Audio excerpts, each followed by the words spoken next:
প্রিয় দর্শক, আসসালামু আলাইকুম। কেমন আছেন সবাই? আজ আমি আপনাদের জন্য নিয়ে এসেছি গরমের দিনের জন্য পারফেক্ট একটা ডেজার্ট, লিচুর পুডিং। গরমে এই সময়টাতে একটু ঠান্ডা ঠান্ডা মিষ্টি কিছু খেতে মন চাইলে বানিয়ে ফেলুন দারুণ স্বাদের লিচুর পুডিং। খুব সহজেই তৈরি করা যায়, আর খেতেও কিন্তু দোকানের স্বাদে মতো মুখে লেগে থাকার মতো একটি রেসিপি দেখে চটজলদি তৈরি করে ফেলুন আর উপভোগ করুন এই মৌসুমের ফল দিয়ে তৈরি ভিন্নধর্মী ডেজার্ট। চলুন দেখে নেওয়া যাক এটা বানাতে কি কি লাগছে। খুবই সহজ এবং কম উপকরণে এই ডেজার্টটি তৈরি করে ফেলা যায়। আমি কিছু টাটকা তাজা লিচু নিয়ে নিয়েছি, যেটা আমি সুন্দর করে খোসাটা ছাড়িয়ে নিলাম।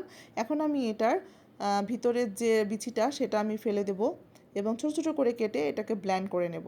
আপনারা চাইলে আস্ত এভাবেও ব্লেন্ড করতে পারেন, কিন্তু ছোটো ছোটো করে কেটে রান্নাটা আর থাকবে না, দেখতেও ভালো লাগবে এবং যখন আপনি এটা রান্না করবেন তখনও আপনার সুবিধা হবে।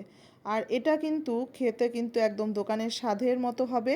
লিচুর মিষ্টি স্বাদ আর পুডিংয়ের ক্রিমি টেক্সচার মিশিয়ে কিন্তু এটা খেতে অসাধারণ। বাচ্চারাও কিন্তু এটা খুব পছন্দ করবে। দোকানে গেলে যখন বাচ্চারা অস্থির হয়ে যায় লিচির ওই যে টিউবগুলো নেওয়ার জন্য, আশা করি যদি বাসায় আপনারা এভাবে তৈরি করে ছোটো ছোটো টিউবে রেখে দেন তাহলে বাচ্চারাও এটা খুবই আগ্রহ করে খাবে এবং হাইজিন হবে।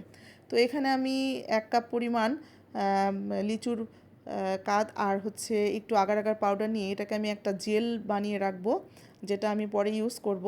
তো এটাকে আমার বানানো শেষ। এখন আমি এটা নর্মালে রেখে দেবো 10-15 মিনিটের জন্য। আর পাশাপাশি আমি আবার আরও 1 কাপ লিচির যে কাদ সেটা আর একটু সামান্য পানি আর এখানে 1 চা চামচ পরিমাণ চিনি এবং আগার আগার পাউডার নিয়ে এটাকে আমি জাল দিব। এটা হালকা গাঢ় হওয়া পর্যন্ত। আমি এটা বেশি গাঢ় করব না, হালকা পরিমাণ বলক আসলে এটা আমি